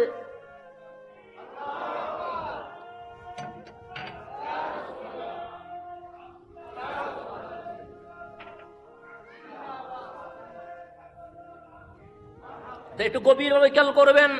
তো ওই সাহাবী বলছেন ইয়া রাসূলুল্লাহ, যেহেতু আপনি তো কোনো দাওয়াতের কাজ শুরু করেন নাই, ইসলাম আমাদের সামনে ওপেন হয় নাই, তো সমাজ বলছে মেয়ে জন্ম দেওয়া এটা কলঙ্ক, এটা পাপ, এটা অপরাধ, এর চেয়ে বড় কলঙ্ক এই জমিনে আর নাই। এদিকে আমার মেয়ে যখন আমার বাবা বলে ডাক দে, ও আমার বাবা, তখন মনটা আমার চিনচিন করে। মেয়ের দিকে তাকাইলে মারতে পারি না, সমাজের দিকে তাকাইলে তারা জীবিত ছাড়তে পারি না। কিছুক্ষণ পর দেখলাম শয়তান আমার উপর সওয়ার হয়ে গেছে। আমি মনে মনে বললাম, ওরে বাঁচাইয়া রাখলে সমাজে মুখ দেখাবো কেমনে। হঠাৎ করে তারে ধরে আমি গর্তের মধ্যে ফেলে দিয়েছি। ফেলার পর আমার মেয়ে বুঝে গেছে তাকে এখন আমি জীবন্ত মেরে ফেলবো। যখন একটার পর একটার পাথর নিক্ষেপ করছি, পাথরের বাড়িতে তার মাংস ছিঁড়ে যাচ্ছিল, স্পিডে রক্ত বেরোচ্ছিল, কিছু রক্তের ফুটা আমার দাড়িতে, আমার কাপড়ে, আমার হাতে লেগে যাচ্ছিল। তো আমার মেয়ে ডাক দিয়ে বলছেন, বাবা তোমার দাড়িতে রক্ত বেজে গেছে, তোমার গায়ে রক্ত বেজে গেছে, রক্তময় শরীর নিয়ে ঘরে গেলে মা বুঝে যাবে তুমি আমারে মেরে ফেলছো। বা আস্তে করে মেয়ে ছোট্ট হাত দিয়ে দাড়ি থেকে রক্ত মুছে দিচ্ছে, শরীর থেকে রক্ত মুছে দিচ্ছে। বলছেন, বাবা ঘরে গিয়ে মারে বলিও আমি হারায়া গেছি, মেরে ফেলছো এটা বলিও না। আমার মেয়েকে যখন ওই পাথরের পর পাথর নিক্ষেপ করছিলাম, তখন শেষ নিঃশ্বাস বের হওয়ার সময় আমার মেয়ে চিৎকার করে বলছে, রব্বি, ও আমার আল্লাহ, এই জমিনে মেয়ের অধিকার দেওয়ার মতো কোন মানুষ, কোন মহাজন কি দুনিয়াতে আসবে না। সেদিন আমার মেয়ে দোয়া করেছিল, মালিক এই মেয়েদের অধিকার দেওয়ার জন্য এই জমিনে তুমি একজনরে পাঠাইয়া দাও। এটা আমার মেয়ে কি করেছিলেন? দোয়া করেছিলেন, মেয়েদের অধিকার বাস্তবায়নের জন্য একটা সৈয়দ পাঠাও, একটা সর্দার পাঠাও, একটা রাহবার পাঠাও। যে আমার মনে হচ্ছে আমার মেয়ের দোয়ার, ওই যে মেয়েদের অধিকার এই সমাজ তো দেয় নাই, এই রাষ্ট্র তো দেয় নাই, এই দোয়ার পর পর আপনি রহমতুল্লিল আলামিন জমিনে তশরিফ নিয়ে এসেছেন। আমার রাসূল যখন এই কথা শুনলেন যে আমি আমার আপন হাতে মেয়েরে কি করছি, হত্যা করছি, আমার রাসূল আম্মা জান ফাতেমাকে বুকে লাগায়া বলছে, যদি আজকে ইসলাম আমাকে অধিকার দিত যে ইসলাম প্রকাশের আগে এই মেয়ে হত্যার বিচার করো, আমি তোমার গর্দান 2 ভাগ করে দিতাম। তখন কামলিওয়ালা আম্মা জান ফাতেমাকে হাতে এইভাবে তুলে বলছেন, শোনো মক্কাবাসী, আমি মেয়ের বাবা, আমি মেয়ের বাবা, গর্ব করে বলে গেলাম, এই জমিনে যে একটা মেয়ে জন্ম দিবে, সুন্দর করে লালন পালন করবে, সৎ পাত্রে বিয়ে দিবে, আমি নবী দুনিয়ার জমিনে গ্যারান্টি ওয়ারেন্টি দিলাম, ওই বাবা জান্নাতি হয়ে গেছে। এই আম্মা জান ফাতেমাকে কোলে নিয়ে আমার রাসূল সর্বপ্রথম ঘোষণা করলেন যে একটা মেয়ে জন্ম নিবে। কয়টা? ওই মেয়েকে সুন্দরভাবে লালন পালন করে সৎ পাত্রে বিয়ে দিবে, ফাদাখালা ফিল জান্নাহ, সে দুনিয়াতেই জান্নাতের শুভ সংবাদ পেয়ে গেছে। তো একজন সাহাবী বললেন, ইয়া রাসূলুল্লাহ, আমার তো 2টা আছে। আমার রাসূল বললেন, তুমি যদি 2টা মায়ারে সুন্দর করে লালন পালন করে সৎ পাত্রে বিয়ে দাও, আমি নবী বলে গেলাম, আমি আর তুমি কাল হাসরের ময়দানে বিচারের পরে জান্নাতে এইভাবেই থাকবো। মানে তুমি মেয়ের বাবা আমার সাথে কোথায় থাকবে? জান্নাতে। তো 3 জন আছে এরকম হাত তুলতেছেন, 4 জন আছে এরকম তুলছেন। কামলিওয়ালা 2 জন থেকে যতই উপরে উঠে, তোমরা বাবাদের দায়িত্ব মেয়েকে সুন্দরভাবে লালন পালন করে সৎ পাত্রে বিয়ে দিবা। মেয়ে যত বেশি নিয়ামত তত বেশি, আমি নবী আর তুমি জান্নাতে এইভাবেই করে থাকবো। তাহলে এইরকম শুভ সংবাদ ছেলেদের নিয়ে আসে নাই? ছেলে জন্ম দিলে জান্নাত আছে নাই, কিন্তু মেয়ে জন্ম দিলে জান্নাত। মেয়ে যদি বেশি হয়, রসুল বলে আমি আর তুমি জান্নাতে এইভাবেই থাকবো। তার মানে একই কামরায় একই রুমে তুমি আমার সঙ্গী হইয়া জান্নাতুল ফেরদাউসের আলা দরজায় উঠে যাবা। তাহলে মেয়ে জন্ম দেওয়া এটা কি নিয়ামতের বিষয় না কিয়ামতের বিষয়? নিয়ামতের বিষয়। কিন্তু আজ মেয়ের বাবারা কপাল কালো করে ফেলেছে, চেহারা মলিন করে ফেলেছে। একটা মেয়ে জন্ম দিলে বাবাদের টেনশন উঠে যায়, 2-3টা মেয়ে জন্ম দিলে বাবাদের ঘুম হয় না। কেন? কারণ এই মেয়ে তো বিয়ে দিতে 20 লাখ 30 লাখ টাকা খরচ, জীবনভর যে পরিশ্রম করে সবগুলো এক বিয়েতে চলে যায়। তো জাহেলি যুগের চিত্র এখন আসছে কি আসে নাই? এরকম যদি আর 2-3 বছর চলে, আমরা দেখব যে জীবিত কন্যা মানুষ হত্যা করতে শুরু করে দিয়েছে। পরিস্থিতি এইভাবে চলে যাচ্ছে। তাই এখনই সময়, ইসলাম যেভাবে বলছে বিয়ের ব্যবস্থা ঠিক সেইভাবেই যদি করা হয়, প্রতিটা মেয়ে এই সমাজে নিয়ামত হিসেবেই বড় হবে। মেয়ে জন্ম নেওয়া কলঙ্ক, মেয়ে জন্ম নিলে আমাদের ঘরে অশুভ হবে, সেই জন্য নারীদেরকে জীবন্ত হত্যা করে কবরে দিয়ে দেওয়া হতো। এই যার মাধ্যমে মা জাতি নারীর অধিকার পেয়েছে, উনি হচ্ছেন আম্মা জান ফাতেমাতুজ জাহরা রাদিয়াল্লাহু তাআলা আনহা। উনি পৃথিবীতে আসার কারণে মা মায়ের সম্মান পেয়েছে, স্ত্রী স্ত্রীর সম্মান পেয়েছে, বোন বোনের সম্মান পেয়েছে, মেয়ে মেয়ের সম্মান পেয়েছে। সেই জন্য কামলিওয়ালা মসজিদে হেরেমের উঠানের মধ্যে আম্মা জান ফাতেমাতুজ জাহরা ছোট্ট বেবি কোলের মধ্যে নিয়ে খেলনা করছে, কখনো হাসছে, কখনো বুকে লাগাচ্ছে, কখনো চুমু দিচ্ছে, কখনো আম্মা জান ফাতেমাতুজ জাহরার দিকে তাকিয়ে আছে। একজন সাহাবী দূর থেকে তাকিয়ে আছে, দেখলেন রসুল আরবি সাল্লাল্লাহু আলাইহি ওয়াসাল্লাম আপন মেয়েকে কোলে নিয়ে আদর করছে। দৌড়ায়া আসলেন, ইয়া রাসূলুল্লাহ, আমি ঈমান আনার আগে আমার জীবনে দুটো ঘটনা আছে, একটা ঘটনা মনে পড়লে আমার বড় হাসি পায়, আর একটা ঘটনা মনে পড়লে আমার বড় অপরাধ বোধ চর্চা হয়, আমি নিজেকে বড় দোষী সাব্যস্ত করতে মনে হয়, আমার কান্না শেষ হয় না।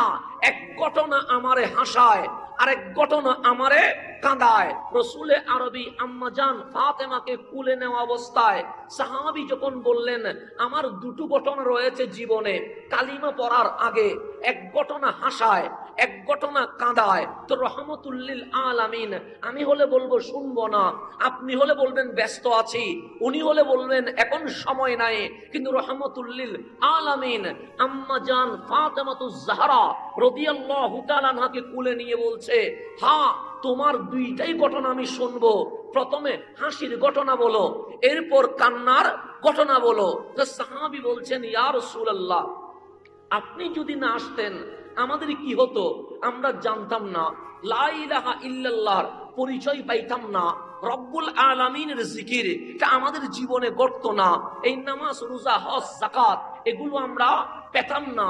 তো যেহেতু আপনাকে পায় নাই, তখন আমাদের বাপ দাদার ধর্ম মূর্তি পূজায় ব্যস্ত ছিলাম, তো আমরা দোকানে মূর্তি রাখতাম, ঘরে মূর্তি রাখতাম, গাড়িতে মূর্তি রাখতাম, সব জায়গায় আমরা মূর্তি রাখতাম।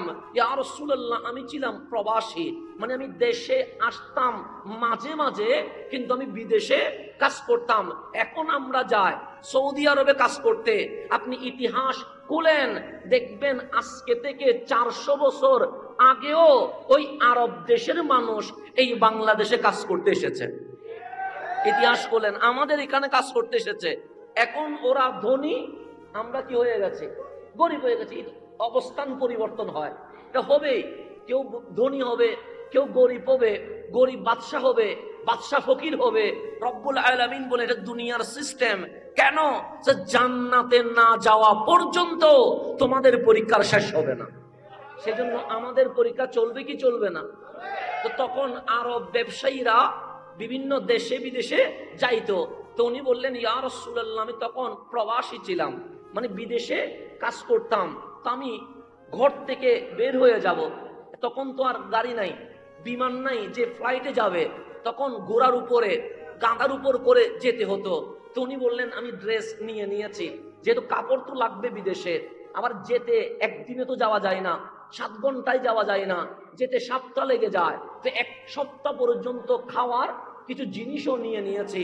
একটা তো মূর্তি লাগে, কারণ আমি যখন সফর করব আমাকে জায়গায় জায়গায় রাত্রে যেখানে অবস্থান করব সেখানে আমি ভগবানের পূজা করব, সেই জন্য একটা মাটির মূর্তি নিলাম। এখন আমি ব্যাগ নিলাম কিসের, কাপড়ের, খাবার নিলাম, মূর্তি নিলাম, জিনিস অনেক বেশি হয়ে গেছে। মুসাফিরের জন্য ব্যাগ আলগানো এটা বড় কঠিন বিষয়। তো উনি বললেন ব্যাগও বেশি হয়ে গেছে, কি করব? সে কাপড় কিছু কমালাম, খাবারও কিছু কমালাম, কিন্তু এরপরেও দেখছি আমার বস্তাটা বড় হয়ে গেছে। এখন মনের মধ্যে ভাবলাম মাটির ওজন তো বেশি, মূর্তির ওজন বেশি, এখন এর তো আমি নিতে পারবো না, তাহলে করব কি? সে এর রাখতে হবে, তো রাখলে আমি সপ্তাহ পর্যন্ত পূজা করব কিভাবে? সে মাথায় ভাবতে লাগলাম মাটির ওজন বেশি, কি দিয়ে মূর্তি বানাইলে ওজন কমবে? তখন ওনার মাথায় আসছে যদি ময়দারে পানিতে খামির বানায়া রুদ্রে শুকায়া যদি মূর্তি বানায়, মাটির মূর্তির চেয়ে ময়দার মূর্তির ওজন কি হয়ে যাবে? কম হয়ে যাবে। সেই থিওরি বুকে নিয়ে আমি মাটির মূর্তি ঘরে রেখে দিলাম, ময়দা কিনে এনে পানিতে মিশায়া খামির বানায়া সুন্দর একটা মূর্তি বানালাম। দেখলাম এটার ওজন কি আছে? কম আছে, এখন হালকা আছে। আলহামদুলিল্লাহ, আমি ভগবানের নাম নিয়া কাপড়, খাবার, মূর্তি নিয়ে চলতে লাগলাম। 1 দিন চলে গেছে, 2 দিন চলে গেছে, 3 দিন চলে গেছে। খাবারের ওজন যেহেতু বেশি ছিল, কমায়া যেহেতু ফেলছি, 3 দিন পর গিয়ে দেখি আমার খাবার শেষ। এখন আমার আর পথের মধ্যে খাবার নাই। 1 দিন চলে গেছে, আমার উপোস অবস্থায় জীবন চলে গেছে। আমি মরুভূমিতে ঘুরছি, খাবার পাবো কই? কিন্তু কোথাও খাবার নাই। আমি অনেক দূরে গিয়ে পানির সন্ধান পেলাম, পানি তো আনলাম, তো পানি পান করলে তৃষ্ণা মিটে, কিন্তু খিদা তো মিটে না। এখন আছে শুধু পানি, খাবার নাই। এখন মনের মধ্যে ভাবতে লাগলাম খাবার পাবো কই? এই মরুভূমির মাঝখানে নাই ঘর, নাই বাড়ি, নাই মানুষ, আমাকে খাবার দিবে কে? তা আমি আস্তে করে গাছের মধ্যে হেলান দিয়ে ভাবছি খাবার পাবো কই? হঠাৎ আমার মনে পড়ছে আমার মূর্তি যেটা, এটা তো মাটির নয়, এটা তো খামির, এটা তো ময়দার। সুতরাং পানির মধ্যে এটারে ভিজায়া এটারে আস্তে করে রুদ্রের মধ্যে দিলাম, এটা রুটির মতো ছেঁকা হয়ে গেছে। আমি আস্তে করে যেই ভগবানের পূজা 2 ঘন্টা আগে করছিলাম, সেই ভগবানকে খাওয়া শুরু করে দিছি। কারে শুরু করছে খাইতে? কারে খাচ্ছে?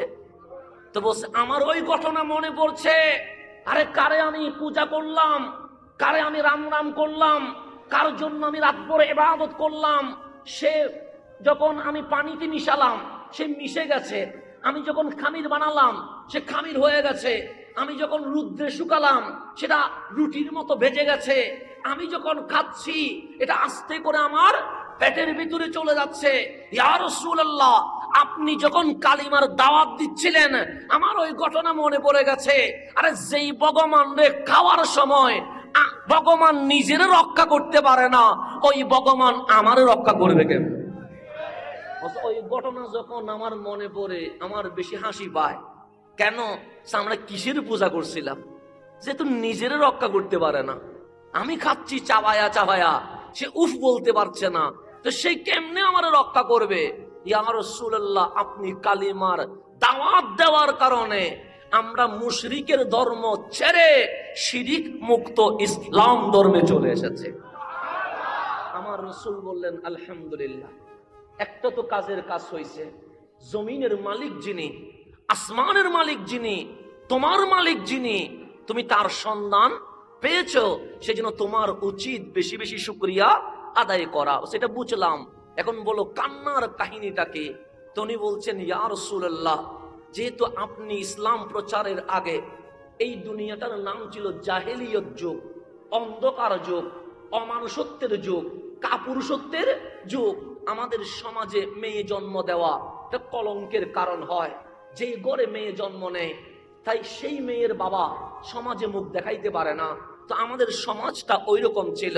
তো আমি যখন বিদেশে চলে যাচ্ছিলাম, আমার ওয়াইফ প্রেগনেন্ট ছিল, প্রায় ওনার 6-7 মাস চলে গেছে।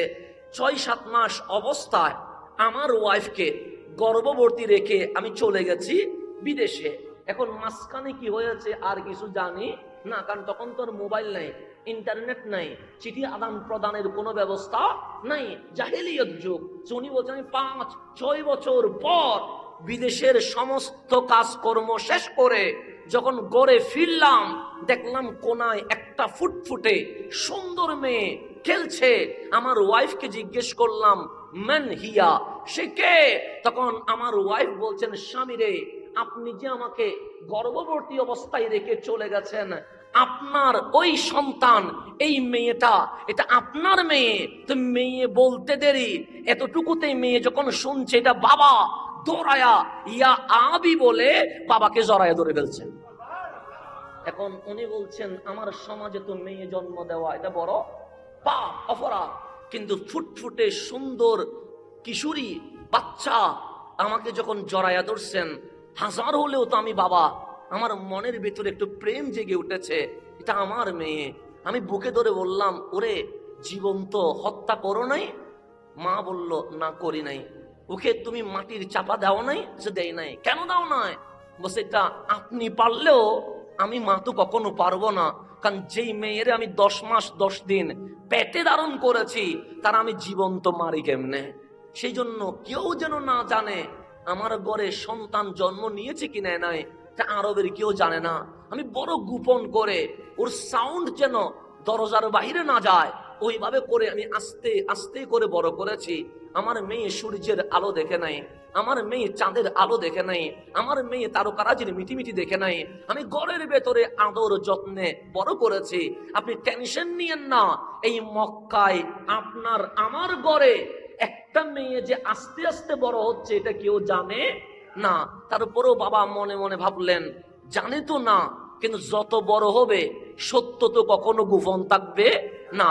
উনি আস্তে আস্তে করে সংসার করছেন। 1 বছর চলে গেল, আমার মেয়ে বড় হচ্ছে। 2 বছর চলে গেল, আমার মেয়ে আরো বড় হচ্ছে, বিয়ের উপযুক্ত হয়ে যাচ্ছে। বড় সুন্দরী এই মেয়েটা যখন গড়ে বড় হচ্ছে, এদিকে আমি বাবা হিসেবে তার প্রতি প্রেম জাগছে, অন্যদিকে সমাজের কাছে যদি ধরা খেয়ে যায় আমি কলঙ্ক বাবা হিসেবে সবাই জানবে, আমার কপাল পোড়া হিসেবে সবাই জানবে। এখন আমি কি করব? আমার মাথার মধ্যে শয়তানি ভাব চলে এসেছে, কারণ আমি জানি আজকে না হলে কাল মানুষ জেনে যাবে। মানুষ যদি জানে আমাকে হেউ করবে। মানুষ জানার আগে আমার মেয়েটাকে আমি জীবন্ত কবর দিয়ে দিব। এটা আমি মনে মনে কি করে ফেলেছি সিদ্ধান্ত, কিন্তু মার সামনে তার এই কথা বলা যায় না। তো আমি বুদ্ধি করছি কি করা যায়। আমি অনেক দূরে গিয়ে মরুভূমির পাহাড়ের উপরে গিয়ে যে মাটি কুড়ানোর জন্য কোদাল আছে সেটা যেখানে ওকে ফেলবো সবগুলো ঠিকঠাক করে আমি গড়ে এসে বললাম বৌরে, আমার মেয়েটা সূর্যের আলো দেখে নাই, চাঁদের মিটিমিটি হাসি দেখে নাই, তারকারাজি দেখে নাই, পাহাড় কিরকম দেখে নাই, সমুদ্র কিরকম দেখে নাই, গাছগাছালি কিরকম এটা দেখে নাই। তা আমি বাবা হিসেবে বলছি মেয়েকে একটু নতুন কাপড় পরায়া সাজাইয়া দিয়ে দাও, আমি একটু আমার মেয়ের নিয়ে বেড়াতে যাব। তো বাবা যদি বলে মেয়ে নিয়ে বেড়াতে যাব, মা কি বাধা দিতে পারে? কিন্তু হাজার হলেও মা জানে সন্তানের বিপদ কখন আসবে। কথা ঠিক না? আপনি যখন কোনো বিপদে পড়বেন দেখবেন অটোমেটিক আপনার মা বলবে যে আমার কেমন জানি খারাপ লাগছে, বাবা তুই কোথায় আছিস? বলতে না চাইলেও মায়ের মন কেন জানি জেনে যায় আমি কোন বিপদে, আমি কোন টেনশনে। তো মা তো বুঝে গেছে বাবা কি চায়, সুন্দর করে সাজিয়ে দিচ্ছে। যেহেতু মেয়ের কোনো অধিকার নাই, বউয়ের কোনো অধিকার নাই, মার কোনো অধিকার নাই, তখন মেয়ে মানি দাসী, নারী মানেই হচ্ছে এই জাতটা সর্বনিম্ন। পুরুষ হুকুম করবে, মেয়ে হুকুম পালন করবে। তো বউ হিসেবে যেহেতু কোনো অধিকার নাই, দাসীর মতো। এখন বললেন মেয়ে রেডি করে দাও, মেয়েকে রেডি করছে, আর মায়ের চোখ দিয়ে পানি বের হচ্ছে, কারণ মা বুঝে গেছে কোনো বিপদ আসছে। যখন মেয়েকে বাবার হাতে তুলে দিচ্ছে তখন মা বলছে এই পুরুষ শাসিত সমাজে মেয়েদের কোনো অধিকার নাই, আমি আমার মেয়েকে তোমার হাতে তুলে দিচ্ছি। ইয়া রাজুল, শুধু একটা একটা কথা মনে রাখিও, ইত্তাকিল্লাহ, এই মেয়ের ব্যাপারে আল্লাহরে ভয় করিও, আমার মেয়ের কোনো ক্ষতি করিও না। মা এতটুকু নসিহত করেছেন, তার নারীর এতটুকু বলা ছাড়া আর কোনো উপায় নাই। তো উনি বললেন, আমি আমার মেয়েকে হাত ধরে আস্তে আস্তে মাগরিবের পর বের হয়ে গেছে অন্ধকারে, তখন তার এরকম বিজলির লাইটিং নাই, অন্ধকারে যখন বের হয়ে গেছে, অনেক দূরে চলে গেছে, ঠিক তাকে যেখানে ফেলার প্ল্যানিং করেছি ওই জায়গায় যখন গেলাম, তখন রাত শেষ হয়ে সূর্যের মিটিমিটি আলো দেওয়া শুরু হয়েছে, সকাল হয়ে গেছে। তখন আমি বললাম, মারে আয়, আজ বাবা আর মেয়ে খেলা করব। তো মেয়ে তো ছোট্ট, ডাক দিয়ে বললেন, বাবা কি খেলা করবে? আমরা মাটি করব। তখন বলেন, আমি কোদাল দিয়ে কোপ দিব আর তুমি মাটিগুলো সরাবা। আস্তে করে বাবা কোপ দেয়, মেয়ে আনন্দে মাটিগুলো সরায়, সরাইতে সরাইতে বিশাল গর্ত হয়ে গেছে। এখন বাবা বলছেন, একবার মেয়ের দিকে তাকাচ্ছি, একবার সন্তানের দিকে তাকাচ্ছি। মেয়ের দিকে যখন তাকায় তখন মন বলে কেমনে হত্যা করে, সমাজের দিকে যখন তাকায় সমাজ বলে হত্যা না করে উপায় কি। আজকেও বাংলাদেশের বিশেষ করে চট্টগ্রামের জমিনে জাহেলিয়তের যুগ শুরু হয়েছে। আমার মেয়ে, আপনার মেয়ে যখন বিয়ে দেন তখন ইসলাম বলে বিয়েতে যৌতুক দেওয়া যাবে না, বৈরতি খাওয়ানো যাবে না। ইসলামের দিকে তাকাইলে আমার মেয়েকে স্বামী তার সম্পূর্ণ দায়িত্ব নিয়ে যাবে। আর সমাজের দিকে তাকালে 1400 বছর আগের জাহেলিয়ত সিস্টেমে আমার আপনার মেয়েকে ছেলের হাতে তুলে দিতে হয়। যৌতুক প্রথা আছে না? আছে। বৈরতি খাওয়া আছে। কুরবানিতে জিনিসপত্র দেওয়া আছে না নাই? আছে। এগুলো কি ইসলাম বলে? না, এগুলো আবু জাহেল বলে, এগুলো আবুল আহাব বলে, এগুলো উতবা সাইবা বলে। এই ওদের কালচার এখন এসে গেছে কাদের কাছে? মুসলমানের কাছে। আমাদের কাছে আসছে না? আসে নাই? আসে। বিয়ের মতো পবিত্র সুন্নতে কখনো আমরা কাবিন নিয়ে বাড়াবাড়ি করছি, গরুর হাটের মতো দরদারি করছি। কাবিন বিয়ে রক্ষা করার উপায় নয়।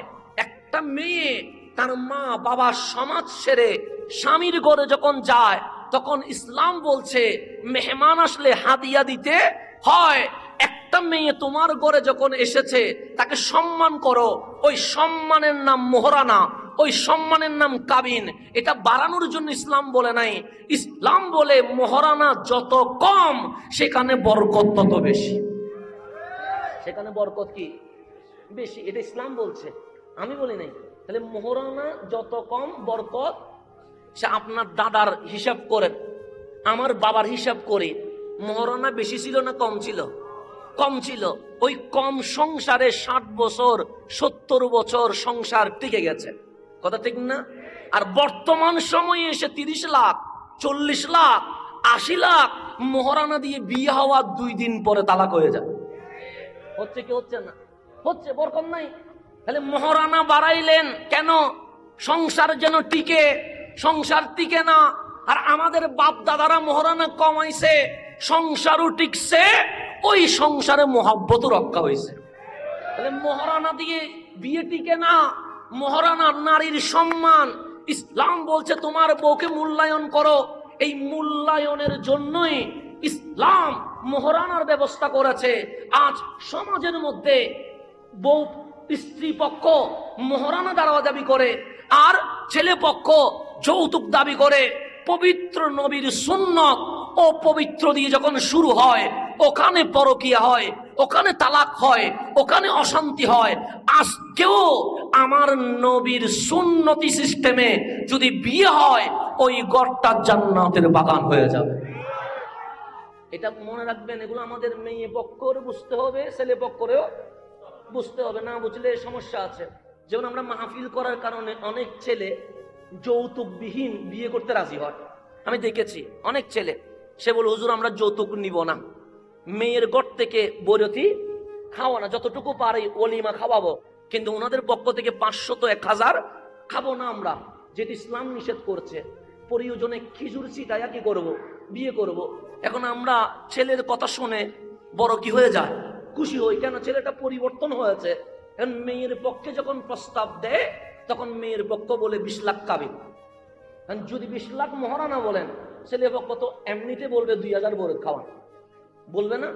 বলবে তো। কেন আপনি ওইদিকে চাপছেন, ছেলে তো ওইদিকে চাপবে। সেজন্য ইসলাম যেটা বলছে সেটা যদি মানি তাহলেই শান্তি, অন্যথায় শান্তি আসার কোনো সুযোগ নেই। মোহরানা এটা সম্মান কার? মেয়ের।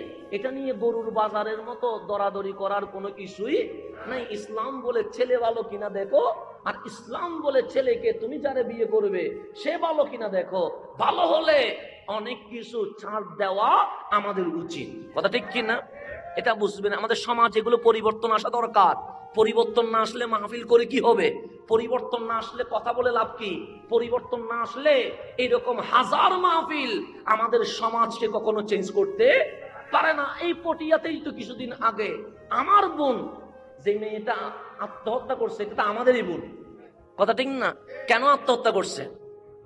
যৌতুকের কারণে।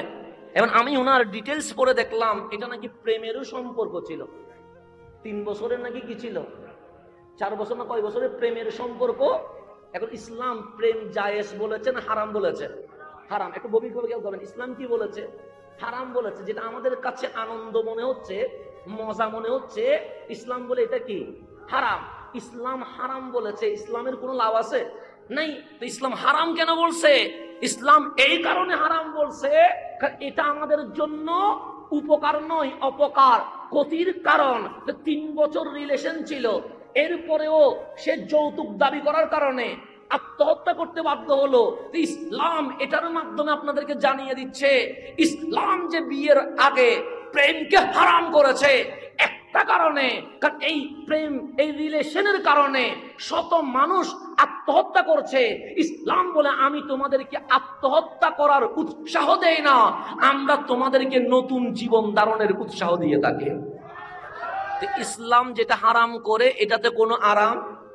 5 মিনিট আরাম লাগলেও 500 বছর কান্না করতে হবে, 100 বছর কান্না করতে হবে। এগুলো আরাম হচ্ছে 5 মিনিটের, আরাম হচ্ছে কয় মিনিটের? 10 মিনিটের।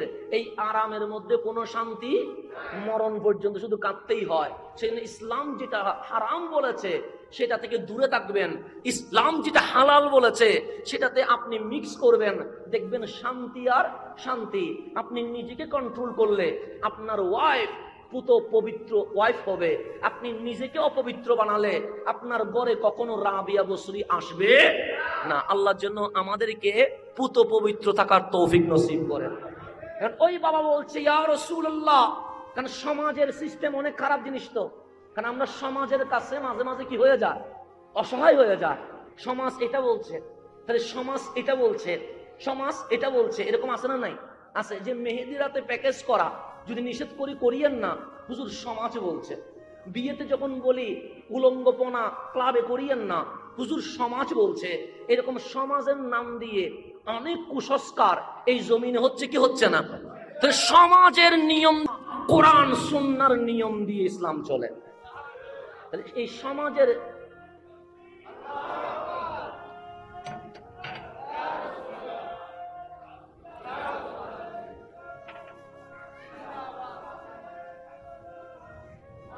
একটু গভীরভাবে খেয়াল করবেন। তো ওই সাহাবী বলছেন ইয়া রাসূলুল্লাহ, যেহেতু আপনি তো কোনো দাওয়াতের কাজ শুরু করেন নাই, ইসলাম আমাদের সামনে ওপেন হয় নাই, তো সমাজ বলছে মেয়ে জন্ম দেওয়া এটা কলঙ্ক, এটা পাপ, এটা অপরাধ। এর চেয়ে বড় কলঙ্ক এই জমিনে আর নাই। এদিকে আমার মেয়ে যখন আমার বাবা বলে ডাক দে, ও আমার বাবা, তখন মনটা আমার চিনচিন করে। মেয়ের দিকে তাকাইলে মারতে পারি না, সমাজের দিকে তাকাইলে তার জীবিত ছাড়তে পারি না। কিছুক্ষণ পর দেখলাম শয়তান আমার উপর সওয়ার হয়ে গেছে। আমি মনে মনে বললাম, ওরে বাঁচাইয়া রাখলে সমাজে মুখ দেখাবো কেমনে।